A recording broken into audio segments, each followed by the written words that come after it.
On a cold night, a kind-hearted young woman stopped to save an injured stranger she found unconscious by the roadside, never asking for a reward or even a name.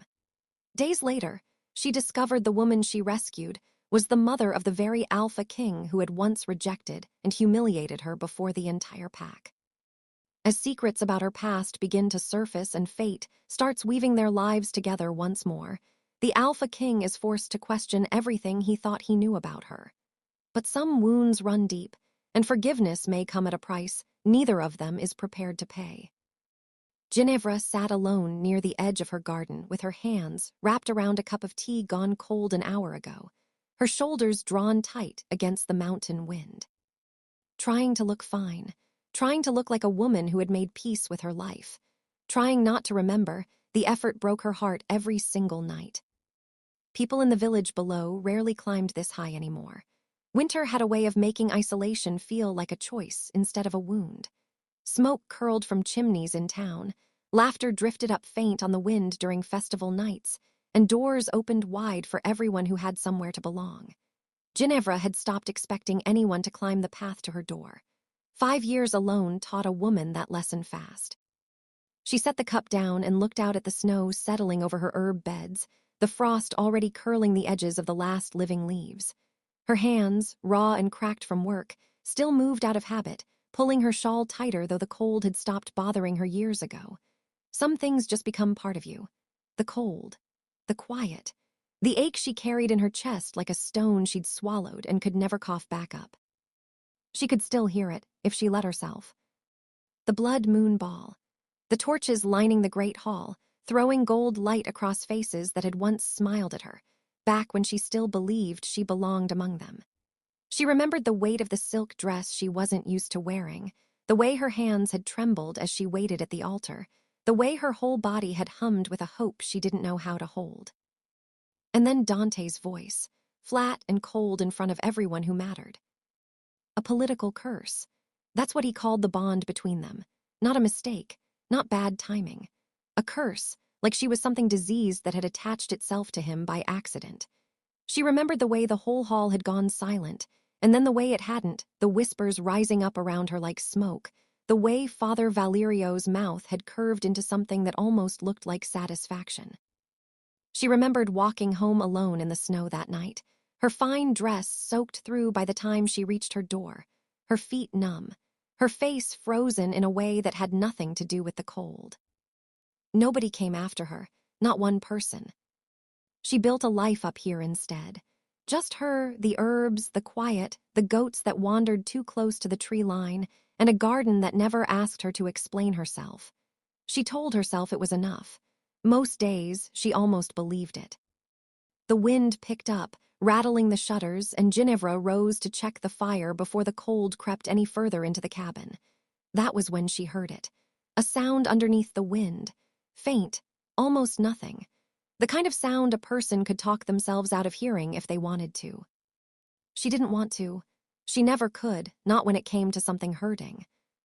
She grabbed her cloak from the hook by the door and stepped out into the dark, her boots sinking into snow that hadn't been touched by another soul in days. The path down from her cabin curved along the cliffside, narrow and treacherous even in daylight, and at night it turned into something only a fool or a desperate person would walk. She followed the sound anyway. It took her almost 20 minutes, her lantern swinging small circles of light against the endless white, before she saw it. A shape, dark against the snow, half buried near the rocks where the path bent sharp toward the ravine. A woman. Ginevra dropped to her knees beside her, ripping her gloves off with her teeth so she could press 2 fingers to the woman's throat. A pulse. Faint, but there. Stubborn, the way a heartbeat gets when a body is fighting to stay alive even after the mind has given up. The woman's lips were a pale shade of blue, her skin ice cold to the touch, her dark hair matted with frost and blood from a gash near her temple. Her clothes, what was left of them, were finer than anything Ginevra had seen in years. Furs lined with deep violet silk, the kind worn by people who never had to wonder where their next meal was coming from. This woman didn't belong out here, and yet here she was, dying in the snow same as anyone else would.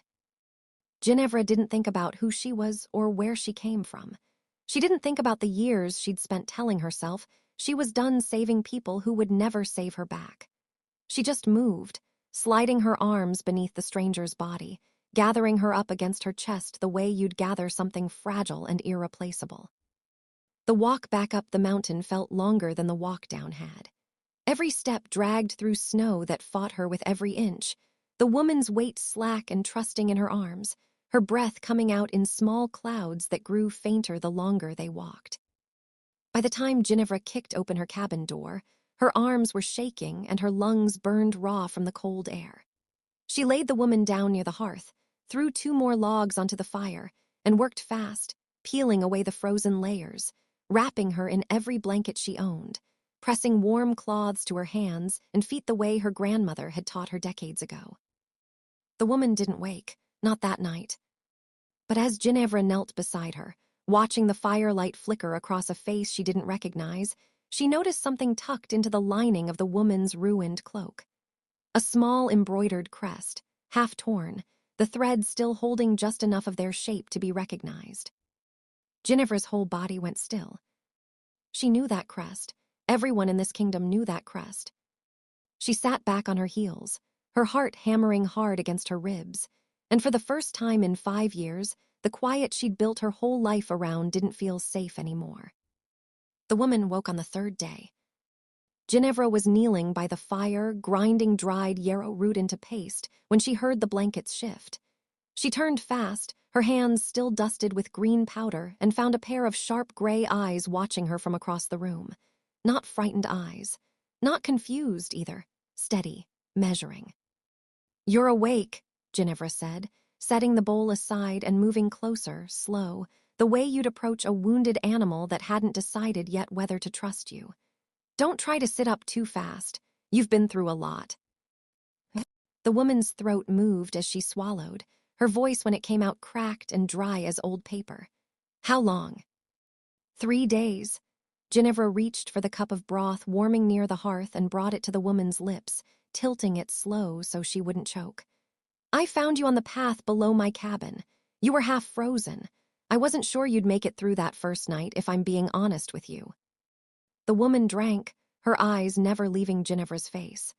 There was something unsettling about the way she watched, like she was reading something written across Ginevra's skin that Ginevra herself couldn't see. When she finished drinking, she leaned back against the pillows and let out a slow breath. "What's your name, girl?" "Ginevra." Something flickered behind the woman's eyes. Quick, there and gone, but Ginevra caught it anyway. A healer learns to watch faces the way other people watch the weather, looking for the storm before it breaks. "Ginevra," the woman repeated, like she was testing the weight of it. "That's a fine old name. Not many carry it anymore." "It was my mother's choice. She liked old things." Ginevra busied her hands with the blankets, tucking them tighter around the woman's shoulders, partly out of habit, and partly because she didn't like the way this stranger's gaze made her feel exposed. "What should I call you?" A pause, longer than it should have been. "Elena," the woman finally said. It was a common enough name. Ginevra had no reason to think anything of it. And yet something in the careful way Elena said it, like she was handing over a secret instead of an answer, made the hair rise on the back of Ginevra's neck. Over the next 2 days, Elena grew stronger fast. Faster than Ginevra had seen anyone heal from cold that deep. She ate everything Ginevra put in front of her, drank the bitter root teas without complaint, and spent long hours sitting near the window, watching the snow fall like she was waiting for something to come up that mountain path. She also asked questions, a lot of them. "Where did you learn healing like this?" Elena asked one evening, watching Ginevra crush dried chamomile between her palms. "My mother taught me, her mother taught her. It goes back further than anyone in my family bothered to write down." Ginevra didn't look up from her work. "We've always had a hand for it. Plants mostly, sometimes more than plants." "More than plants," Elena repeated softly. "What do you mean by that?" Ginevra hesitated. She never said the next part out loud to anyone, not since she was a little girl and her mother had pressed a finger to her lips and told her some things were safer kept quiet. But there was something about the warmth of the fire, the late hour, the strange comfort of finally having another voice in her cabin after 5 years of silence, that loosened her tongue. Sometimes I know things before they happen, small things, whether a sickness will break by morning, whether a storm's coming before the sky shows it. She shrugged, embarrassed now that she'd said it. My grandmother called it the old blood, said it ran thin in most families by now, but it never fully disappeared in ours. Alina went very still. The old blood, she said quietly, like the words meant something far heavier than Ginevra had intended. Tell me, Ginevra, has anyone ever told you where that blood comes from? No, my mother died before she could tell me everything. The old ache rose in her chest, familiar and dull. I was 16. Alina reached out and, to Ginevra's surprise, took her hand. Her grip was firm despite how frail she'd been 3 days ago. I am sorry for your loss, child, truly. She paused, choosing her next words with obvious care. But I think your mother left you more than you realize.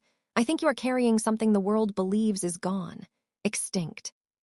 Ginevra pulled her hand back slowly. What are you talking about? Alina didn't answer right away. Instead, she turned her face toward the fire, and for the first time since waking, something like grief crossed her features. There is a debt owed to your bloodline, an old one, older than the kingdom you were born into. I did not expect to find it healing me in a mountain cabin, but here we are. You're not making any sense. No, Alina agreed. Not yet, but I will if you'll trust me a little longer. She looked at Ginevra directly then, and her voice dropped lower, almost gentle. I need to ask something difficult of you. I need you to come with me when I'm well enough to travel, back to the palace. Ginevra's whole body went cold. Colder than the night she'd walked home from the blood moon ball in a soaked dress with no one beside her. No, the word came out sharp, immediate. I don't go near that place, not anymore, not after what they did to me there. Alina's eyes softened, but there was something knowing in them too, something that told Ginevra this woman understood exactly what she meant without needing it explained. The rejection, Alina said quietly. I know about it, more than you think I do. Then you understand why I won't go back. I understand why you think you won't. Alina shifted against the pillows, wincing slightly at the movement, and reached for Ginevra's hand again, this time holding it firm when Ginevra tried to pull away. Child, listen to me. What happened to you that night in front of everyone, the curse he claimed to feel, I don't believe that was fate rejecting you at all. Ginevra's breath caught. What else would it be? I don't know yet, not for certain. Alina's grip tightened, her gray eyes sharp and unwavering. But I have lived a long life surrounded by men who lie for power, and I know the taste of a lie even when I cannot yet prove it. Something was done to him that night, something that was not natural, and I believe you deserve to know the truth of it, whatever that truth turns out to be. The fire popped softly in the silence that followed. Ginevra sat there, her hand still caught in Alina, her heart pounding so hard she could feel it in her throat. 5 years she had told herself the truth was simple. He looked at her and decided she wasn't worth keeping. 5 years she had built a quiet, small life around that one ugly fact, because believing anything else meant reopening a wound she'd barely managed to close. Who are you? Ginevra whispered. Really? Alina held her gaze, and for a long moment, neither of them said anything at all. Someone who owes you her life, Alina finally said, and someone who intends to make sure you get the truth you were never given. Both of those things, I promise you, are real. It wasn't an answer. Not really. But something in the way Alina said it, steady and certain, made Ginevra believe that whatever truth was waiting at the bottom of all this, it was going to change everything she thought she knew. The palace gates rose up out of the snow, like something out of a nightmare Ginevra thought she'd buried 5 years ago. She stood beside the carriage, her hands clenched tight in the folds of her cloak, staring up at the same stone walls she'd walked out of with a soaked dress and a broken heart. Alina stood beside her now, steady on her feet again, dressed in borrowed furs that did nothing to hide the quiet authority in the way she carried herself. You don't have to do this, Alina said quietly, watching Ginevra's face. Yes, I do. Ginevra's voice shook, but she meant every word. If what you're saying is true, I need to hear it from him. I need to see his face when he hears it." They walked through the gates together. Word must have traveled ahead of them, because by the time they reached the inner courtyard, half the household had gathered, and among them, frozen mid-step like he'd seen a ghost, stood Dante. He looked older than Ginevra remembered. The 5 years had carved hard lines into a face that used to be softer, kinder, back before he'd learned to wear a crown like armor. His eyes went straight to his mother first, wide with a disbelief so raw it cracked something open in Ginevra's chest despite herself. "Mother," his voice broke on the word. "They told me you were taken. I searched everywhere, I thought." "I know what you thought." Elena's voice was gentle but firm. "I am alive because of her." Dante's gaze moved to Ginevra, and the whole courtyard seemed to hold its breath. She watched it happen, watched recognition crash into him like a wave, watched the color drain from his face as he understood exactly who was standing in front of him. The girl he'd called a curse in front of everyone he ruled. The girl he'd let walk home alone in the snow. "Ginevra," he said, like her name was something he wasn't sure he had the right to speak anymore. "Don't." Her voice came out steadier than she felt. "I'm not here for you. I'm here because your mother asked me to be, and because I deserve to know what really happened 5 years ago." Something moved behind his eyes, shame and confusion tangled together. But before he could answer, a new voice cut through the courtyard, smooth and calm in a way that made Ginevra's skin crawl. "Welcome home, my queen." Father Valerio stepped forward from the gathered crowd, his priest's robes immaculate, his hands folded in front of him like he hadn't a worry in the world. "We are overjoyed by your safe return. Truly, the goddess has smiled on us." Elena's expression didn't change, but Ginevra felt her stiffen beside her. "Valerio," Elena said, her voice carrying an edge Ginevra hadn't heard from her yet. "How fortunate that you're here. There is something I need my son to understand, and I believe you already know exactly what it is." The priest's smile faltered, just barely, just for a second, but Ginevra caught it. "Mother, what's going on?"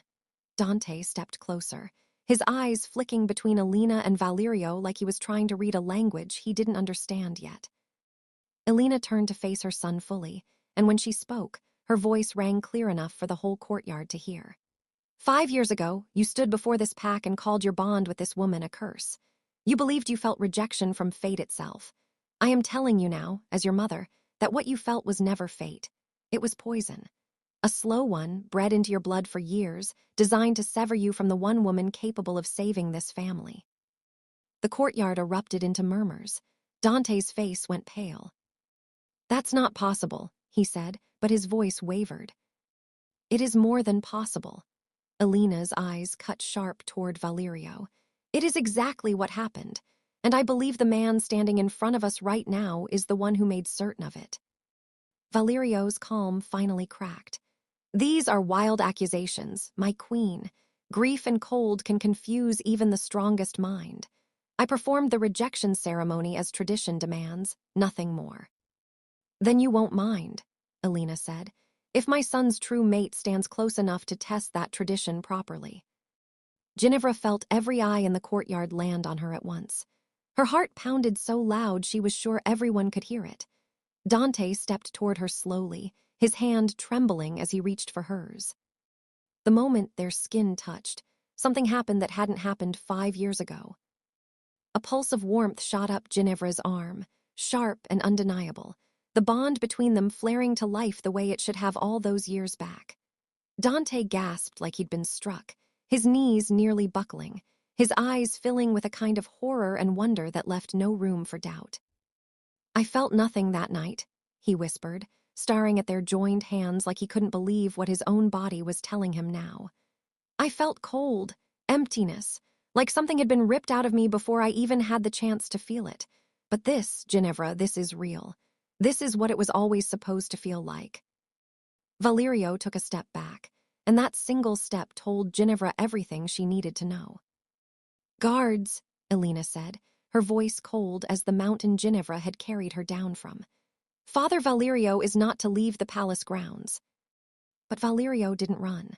Instead, his face twisted into something uglier than Ginevra had ever seen, the calm priest's mask falling away to reveal the hatred underneath. "You foolish woman," he spat at Alina.